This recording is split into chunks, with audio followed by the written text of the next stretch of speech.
আসসালামু আলাইকুম প্রিয় দর্শক। নেপালের নির্বাচন শেষ হয়ে গেছে, একদিন আগেই শেষ হয়েছে।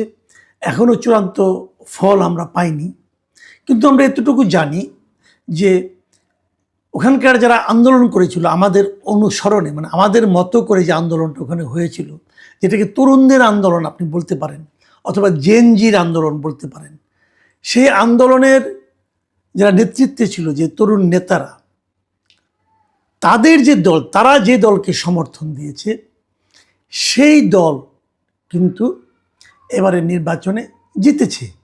দলটার নাম হলো রাষ্ট্রীয় স্বতন্ত্র পার্টি। এটা একটা মধ্যপন্থী দল, চরম ডানও নয়, চরম বামও নয়, একটা মধ্যপন্থী দল। এবং এই দলটা কিন্তু এই জেনজিদের তৈরি করা নয়, এই দলটা তৈরি করেছেন আরও 3 বছর আগে বালেন্দ্র শাহ নামে এক ভদ্রলোক, ওনার দল যেটা। এই বালেন্দ্র শাহ একসময় গান টান গাইতেন। হ্যাঁ, উনি একসময় গান টান গাইতেন, র্যাপ বলা হতো, র্যাপার হিসেবে উনি পরিচিত ছিলেন।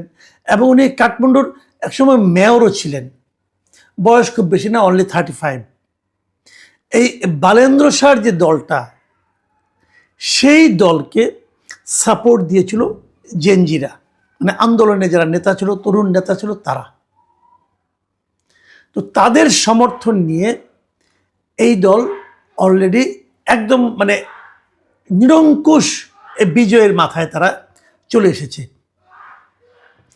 আপনারা নেপালের পার্লামেন্টের ফরম্যাটটা একটু দেখেন, সেখানে 275টি আসন আছে নেপালের পার্লামেন্টে। তার মধ্যে 165টি আসনে সরাসরি নির্বাচন হয়, যেভাবে আমাদের মতো হয়। আমাদের এখানে যেভাবে নির্বাচন হয় সেভাবেই তাদের এখানে 165টা আসন নির্বাচন হয়। আর যে বাকি 110টা আসন আছে, এই 10টা আসনে তারা সংসদ সদস্য পায় পিআর পদ্ধতিতে।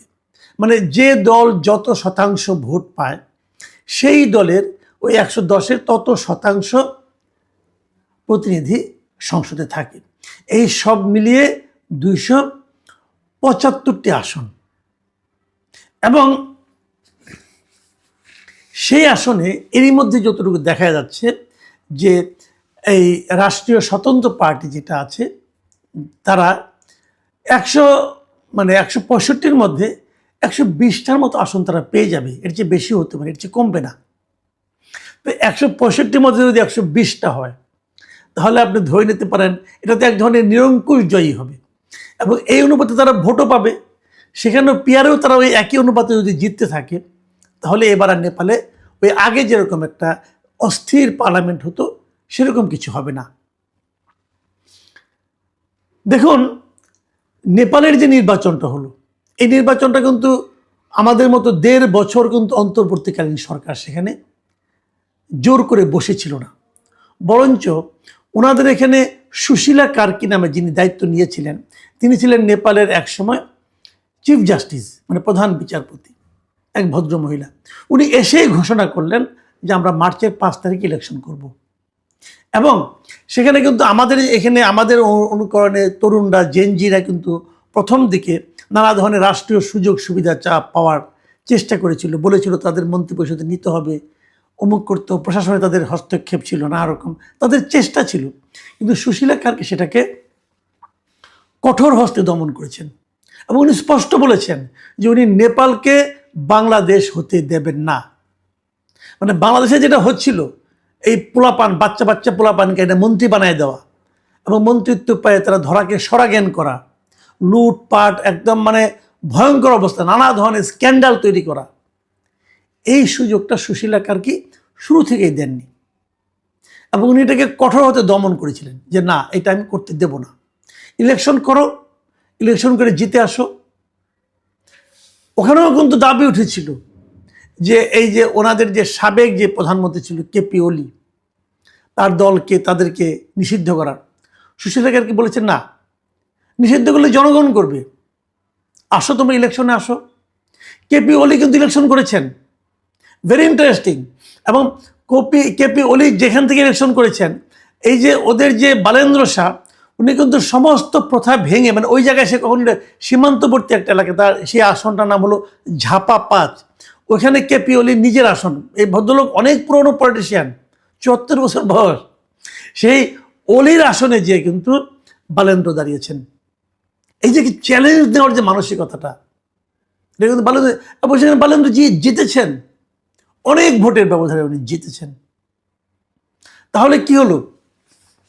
বাইপাস করে ক্ষমতা নেওয়া নয়, কারো অনুগ্রহে ক্ষমতা নেওয়া নয়, কারো অনুগ্রহে নিজেকে ক্ষমতাবান হিসাবে প্রতিষ্ঠিত করার চেষ্টা নয়, ক্ষমতাবান হয়েই লুটপাটে ব্যস্ত হয়ে পড়া নয়, বরঞ্চ তারা ক্ষমতায় যাওয়া, ক্ষমতায় টিকে থাকা এবং চ্যালেঞ্জ করা, প্রত্যেকটা ক্ষেত্রে তারা জনগণের উপর, জনরায়ের উপর নির্ভর করেছেন।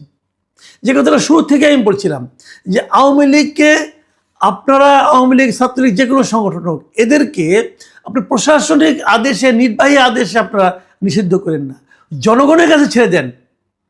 কেপি ওলি কিন্তু দুদিন আগেও বলেছিল যে উনি জিতবেন, ওনার দল জিতবে। জনগণ দেখিয়ে দিয়েছে আপনি একসময় জনপ্রিয় ছিলেন, এখন আর নেই। জনগণ তাদের প্রত্যাখ্যান করেছে। আমরা ওই জায়গায় ভরসা রাখতে পারিনি। আমরা দেখানোর চেষ্টা করেছি যে না, আমরাই সব ঠিক করে দেব। আমরা কয়েকজন লোক এসেছি, আমরা নিজেরা বিপ্লবের মাধ্যমে ক্ষমতায় এসেছি, অতএব আমরা যেটা করব সেটাই দেশের ভালো হবে, আর পৃথিবীর কেউ কিছু বুঝে না। আমাদের জন্য একটা সংস্কার করা দরকার, সেই সংস্কারের জন্য আমরা বিদেশ থেকে কিছু লোকজনকে নিয়ে আসছি, খুবই মিডিওকর টাইপের কিছু লোককে বিদেশ থেকে আইনা তাদেরকে চাপিয়ে দেওয়া হয়েছে যে এরা এখন আমাদেরকে দেশ কিভাবে চলবে, একটা নির্বাচিত সরকার কিভাবে চলবে, এটা ওই আলী রিয়াজ, মনির হায়দারের মতো কিছু লোক এসে ঠিক করে দিবে। তারা এখানে এসে সংবিধান সংস্কার করে, তারা এখানে নির্বাচন পদ্ধতি সংস্কার করে, কত কিছু তারা করে। লাভটা কি হলো? লাভটা কি হলো? জনরায়, সেটাই সবচেয়ে গুরুত্বপূর্ণ। সেই জনরায়ের উপর তারা নির্ভর করতে পারে নাই বলে ওইটা যারা হুবহু চেয়েছে তারা কিন্তু নির্বাচনে জিততে পারেনি। আমাদের এখানেও পারেনি, ওখানেও পারেনি। পার্থক্যটা বুঝতে হবে। ওদের জেনজিরা পারলো, আমাদের জেনজিরা পারলো না কেন? একটাই কারণ, আমাদের জেনজিরা গড্ডালিকা প্রবাহে গা ভাসিয়ে তড়িৎ বেগে নিজস্ব ব্যক্তিগত কিছু সুযোগ সুবিধা নেওয়ার চেষ্টা করেছিল। একজন রাজা মহারাজা হয়ে গিয়েছিল। তারা বদলি করতো, ডিসিকে বদলি করতো টাকার বিনিময়ে। এই ডিসিকে এখান থেকে ওখানে পাঠাও, ওইখান থেকে সেখানে পাঠাও, কত টাকা দেবা বলো, নিলাম তুলে। তারা একজন লোকে যার ইচ্ছা তাকে একজনকে মেয়র বানিয়ে দেয়, আরেকজনকে আদালত বলছে তাকে মেয়র শপথ দাও, না তাকে শপথ নিতে দেব না। এই সমস্ত মাস্তানি। রেজাল্ট কি? রেজাল্ট হলো 300 আসনের মধ্যে 6 আসন পাওয়া। নেপালের জেনজিরা কিন্তু কোনো পলিটিক্যাল পার্টি গঠন করেনি, এখানে পলিটিক্যাল পার্টি গঠন করেছে। পলিটিক্যাল পার্টি গঠনের জন্য নেপালের অন্তর্বর্তীকালীন সরকার যিনি প্রধান ছিলেন তিনি জেনজিকে প্ররোচিত করেননি। আর আমাদের এখানে অন্তর্বর্তীকালীন সরকার উনি জেনজিকে প্ররোচিত করেছেন যে তোমরা একটা পার্টি করো।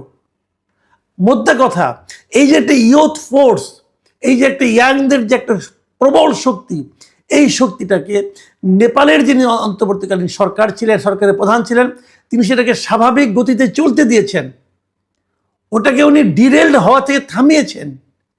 আর আমাদের এখানে ডক্টর ইউনূস এদেরকে নষ্ট করার জন্য নিজে উদ্যোগ নিয়েছেন এবং নষ্ট করে দেখিয়ে দিয়েছেন যে ইয়াংদেরকে, তরুণদেরকে কিভাবে নষ্ট করা যায়।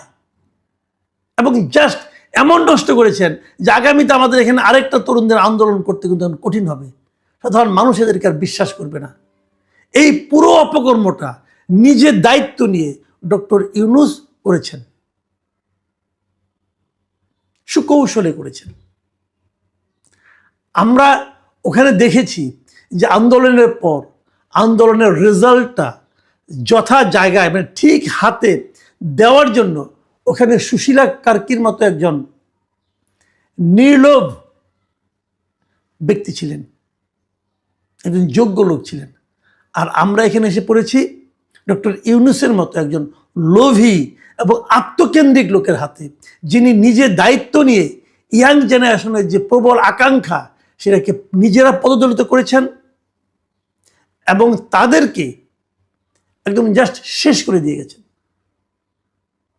এখন আমাদের ইয়াং জেনারেশনটা পরবর্তী সরকারের আমলে, মানে বর্তমান সরকারের আমলে নিরাপত্তা খুঁজেন, এবং ডক্টর ইউনূসকে এসএসএফ পাহারা নিতে হয় 1 বছরের জন্য। সুশীলাকে কিন্তু নিতে হয়নি, নিতে হবেও না। এই জায়গাটাতেই পার্থক্য। আমরা এই জায়গায় পিছিয়ে গেছি, আমাদের তরুণরা এই জায়গায় পিছিয়ে গেছেন। কিন্তু অন্য কারো রাষ্ট্রের, অন্য কোনো রাষ্ট্রের অনুচর হিসেবে অথবা দালাল হিসেবে বলেন আপনি, ডক্টর ইউনূস এই জায়গায় নিজের লক্ষ্য অর্জন করতে পেরেছেন। এই পার্থক্যের জন্য দুঃখ করে কোনো লাভ নেই, কারণ এটা আমাদের হাতে ছিল না। সম্ভবত এটাই ছিল আমাদের নিয়তি। নিয়তি বদলানো যায় না। প্রিয় দর্শক, এখন এ পর্যন্তই। আল্লাহ হাফিজ।